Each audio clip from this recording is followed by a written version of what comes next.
இன்னைக்கும் கூட்டணியில 2 தொகுதி தான் ஜெயிச்சிருக்கிறோம். அப்ப எனக்கு ஒரு சந்தேகம், இது வளர்ச்சியா? நம்ம வளர்ந்திருக்கிறோமா? உண்மையான வளர்ச்சியா? ஆனால் அந்த களத்துல இந்த செய்திகளை நீங்க போய் சேர்க்கிறீங்களா? ஆனா நமக்கு கிடைச்சது எவ்வளவு வாக்குகள்? சொற்ப வாக்கு. சரி, திமுக 500 ரூபாய் கொடுத்தான், அண்ணா திமுக 500 ரூபாய் கொடுத்தான். ஆனாலும் நம்ம வாக்குகள், நம்முடைய உழைப்பு, தரவுகள் இருந்தும், உச்சநீதி வழக்கு தீர்ப்பு இருந்தும், எல்லாம் இருந்தோம், மனசு இல்லை. கேள்வி கேட்கறதுக்கு யாரும் இல்லை. நம்ம சார்பில் உள்ள போய் திமுக கேள்வி கேட்கறதுக்கு கூட யாரும் கிடையாது. அந்த சூழல் தான் வந்துருச்சு. ஒரு 10 மாசம் அவ்வளவுதான் பொறுத்துட்டு இருக்கு. 10 மாசத்துல இவருக்கு ஒன்றும் பண்ணவும் போறது கிடையாது. பார்த்துடலாம், எல்லாம் பார்த்து பெற்றிருக்கின்ற இந்த மண், இந்த மாவட்டம் இன்னைக்கும் கூட்டணியில 2 தொகுதி தான் ஜெயிச்சிருக்கிறோம். அப்ப எனக்கு ஒரு சந்தேகம், இது வளர்ச்சியா? நம்ம வளர்ந்திருக்கிறோமா? உண்மையான வளர்ச்சியா? இவ்வளவு ஆண்டு காலத்துக்கு பிறகு இன்னைக்கு 2 எம்எல்ஏ, அன்னைக்கு தனியா நின்று 2 எம்எல்ஏ. அப்போ நமக்கு பலம் இருக்கு, எல்லாம் நம்மிடம் இருக்கு, சக்தி இருக்கு, இளைஞர் சக்தி எல்லாமே இருக்கு. வழிகாட்டுறதுக்கு ஐயா இருக்கிறார், கொள்கை இருக்குது, செயல் திட்டம் இருக்கு, தொலைநோக்கு பார்வை இருக்குது, எல்லாம் இருக்கு.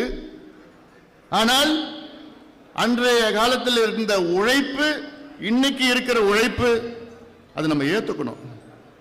குறைச்சல் தான். ஏத்துக்கிறீங்களா? ஏத்துக்க மாட்டீங்களா? ஏத்துதான். அன்னைக்கு எந்த எதிர்பார்ப்பும் கிடையாது. ஐயா சொல்லிட்டார், நான் போய் குதிக்கணும், குதிச்சுட்டேன், களத்தில் இறங்கணும். இன்னைக்கு போன் வச்சுதான் கிராமத்துக்கு போறது கிடையாது, ஒன்றிய செயலாளர் போறது கிடையாது, மாவட்ட செயலாளர். இது நான் பொதுவா இங்க மட்டும் சொல்லல. நான் ஏன்னா நம்மளுடைய இலக்கு வச்சிருக்கிறோம். இன்னைக்கு தமிழ்நாட்டில் யாரு போய் கேளுங்க, பொதுவானவங்க கேளுங்க, பாட்டாளி மக்கள் கட்சியா? அதுதான் சிறந்த கட்சி. நல்ல கொள்கை வச்சிருக்கிறாங்க, நல்ல கோட்பாடு, தொலைநோக்கு பார்வை, தொலைநோக்கு சிந்தனை, தினம் ஐயாவுடைய அறிக்கை, தினம் போராட்டங்கள், இதுதான் சிறந்த கட்சி என்று யாரு கேட்டாலும் சொல்லுவாங்க. ஆனால் அந்த களத்துல இந்த செய்திகளை நீங்க போய் சேர்க்கிறீங்களா? இல்ல. சேர்த்தா போதும். கடந்த நாடாளுமன்ற தேர்தல் கடந்த ஆண்டு நடந்தது. எனக்கெல்லாம் எவ்வளவு பெரிய வருத்தம். 1,20,000 இந்த தொகுதி, நாடாளுமன்ற தொகுதியில் 6 சட்டமன்ற தொகுதிகள் இருக்கிறது. இந்த 6 சட்டமன்ற தொகுதியில் நம்ம 4 தொகுதிகள் இதற்கு முன்பு சட்டமன்ற உறுப்பினர்களாக வெற்றி பெற்றோம். 6ல் 4 எம்எல்ஏ நம்ம அந்த தொகுதியில் இருந்தோம். ஆனா நமக்கு கிடைச்சது எவ்வளவு வாக்குகள்? சொற்ப வாக்குகள். சரி, திமுக 500 ரூபாய் கொடுத்தான், அண்ணா திமுக 500 ரூபாய் கொடுத்தான். ஆனாலும் நம்ம வாக்குகள், நம்முடைய உழைப்பு, அது எங்க போச்சு? ஓமலூர் தொகுதியில் நம்ம சட்டமன்ற உறுப்பினர் இருந்தோம், 52,000 வாக்குகள் தனியாக பெற்றோம். எடப்பாடி தொகுதியில் 55,000 வாக்குகள் அண்ணாதுரை எங்க போட்டிட்டப்போ, தனியாக போட்டிட்டப்போ எங்க போச்சு மீதி இல்லை? அதெல்லாம் மீண்டும் வர வேண்டும், வர வைக்க வேண்டும். நீங்கள், அது உங்களுடைய கடமை. அது நடக்கும், நடக்கும். எங்கேயும் போல வாக்குகள் எங்கேயும் போல இருக்கு. இன்னும் 10 மாதம் தேர்தலுக்கு இருக்கு, சட்டமன்ற தேர்தலுக்கு இருக்கு. 10 மாதத்துல நீங்க களத்துல இறங்குங்க, செயல் திட்டம் இருக்கு, களத்துல இறங்குங்க. ஏன்னா நம்ம போன்று, உங்களை போன்று யாராலும் உழைக்க முடியாது. ஆனா இப்ப ஏதோ ஒரு தோய்வு அப்படி இப்படின்னு ஒண்ணு, மைண்ட் கொஞ்சம் எல்லாம் கிளியர் ஆயிட்டு இருக்குன்னு நினைக்கிறேன். இப்போ களத்துல இறங்குங்க. ஏன்னா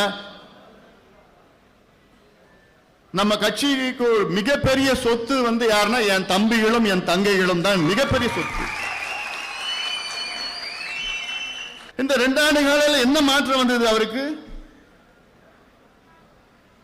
என்ன? இந்த மக்கள் முன்னேறக்கூடாது, இந்த மக்கள் படிக்காம, கல்வி அறிவு இல்லாம, மதுவுக்கு, குடிக்கும், போதைக்கு அடிமையாகி அப்படியே இருக்கணும், முன்னேறக்கூடாது. அப்பதான் இவங்களுக்கு ஓட்டு போடுவாங்க, இவங்க ஓட்டு வங்கி. அந்த ஒரே காரணத்துக்காகத்தான் இன்னைக்கு ஸ்டாலின் அவர்கள் அதிகாரம் இருந்தும் தரவுகள் இருந்தும் உச்சநீதி வழக்கு தீர்ப்பு இருந்தும் எல்லாம் இருந்தோம் மனசு இல்லை அவருக்கு கொடுக்கிறது மனசு இல்லை. இந்த மக்கள் படிச்சுடுவாங்க, படிச்சா முன்னுக்கு வந்துடுவாங்க, ஓட்டு போட மாட்டாங்க. ஒரே காரணம் தான். நான் கேட்கிறேன், உங்களுக்கு மத்திய அரசு அந்த கணக்கு எடுத்து இல்ல மத்திய அரசு செஞ்சாதான் நீங்க கொடுக்க முடியும்னா நீங்க மத்திய அரசுக்கு ஒரு கடிதம் எழுதி பாருங்க. என்ன கடிதம் எழுதுங்க? மத்திய அரசு கிட்ட போயிட்டு 20 விழுக்காடு எம்பிசியை மறுசீரமைப்பு செய்ய நாங்கள் திட்டமிட்டிருக்கின்றோம், உள்ஒதுக்கீடு கொடுக்க திட்டமிட்டிருக்கின்றோம், அது செய்வதற்கு எங்களுக்கு அதிகாரம் இருக்கிறதா என்று ஒரு கடிதம் எழுதுங்க. நான் எழுதியிருக்கலாம்ல. மத்திய அரசு முடியுமா முடியாதான்னு சொல்லுவாங்களே, அதெல்லாம் பண்ண மாட்டாங்க, அதெல்லாம் செய்யறது கிடையாது. நாங்க மணிமண்டபம் கட்டுறோம், அந்த தியாகிகள்லாம் வர வச்சு அவங்க கிட்ட சொல்லி கிள்ளி 2 நாளா ட்ரைனிங் நடக்குது. அவங்களுக்கு 21 தியாகி குடும்பத்தை 2 நாள் முன்னாடி இந்த தாசில்தார்லாம் கூட்டிட்டு போயிட்டாங்க. கூட்டிட்டு போய் அங்க உட்கார வச்சு நீங்க இப்படி சொல்லணுங்க, கலைஞர் செஞ்சாருன்னு சொல்லணும், ஸ்டாலின் செஞ்சாருன்னு சொல்லணும், இப்படி சொல்ல வீடியோ எல்லாம் எடுத்துட்டு இருந்தாங்க. யாரு சொன்னாலும் என்ன, அதற்கு இந்த 20 விழுக்காடு இடஒதுக்கீடு கிடைத்ததுக்கு காரணம் ஒரே ஒரு நபர், மருத்துவர் ஐயா அவர்கள் தான், நம்முடைய ஐயா அவர்கள் தான். எத்தனை பேர் என்ன சொன்னாலும் சரி. அதனால இதெல்லாம் வரலாற்றில் இருக்கும் இருக்கும் நல்லா பேச போறாங்க. இதெல்லாம் இந்த தேர்தலில் தெரியும், வருகின்ற தேர்தலில் தெரியும். இன்னும் நிறைய இருக்கு, சொல்றதுக்கெல்லாம் இருக்குது, அதெல்லாம் பார்த்துக்கலாம். சேலம் மாவட்டத்தை மறுபடியும் சொல்றேன், இங்க சேலம் ரயில்வே கோட்டம்.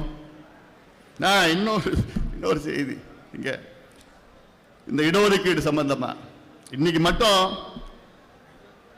நம்முடைய அண்ணன் வீரபாண்டியார் இருந்திருந்தார்னா இன்னைக்கு 10% நம்ம கிடைச்சிருக்கும்.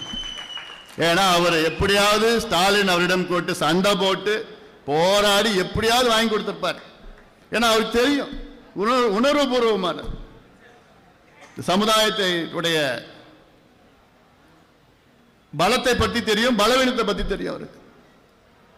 அதனால அதெல்லாம் இன்னைக்கு, ஆனா இன்னைக்கு அவர் இல்லை, நம்ம மத்தியில இல்லை. இருந்திருந்தாரா நிச்சயமா எப்படியாவது போய் சண்டை போடுறதுக்கு இன்னைக்கு யாரும் இல்லை, உள்ள கேள்வி கேட்கறதுக்கு யாரும் இல்லை. நம்ம சார்பில் உள்ள போய் திமுகவில் கேள்வி கேட்கறதுக்கு கூட யாரும் கிடையாது. அங்க அந்த சூழல் தான் வந்துருச்சு. இன்னைக்கு இன்னொரு 10 மாசம் அவ்வளவுதான், பொறுத்துட்டு இருங்க.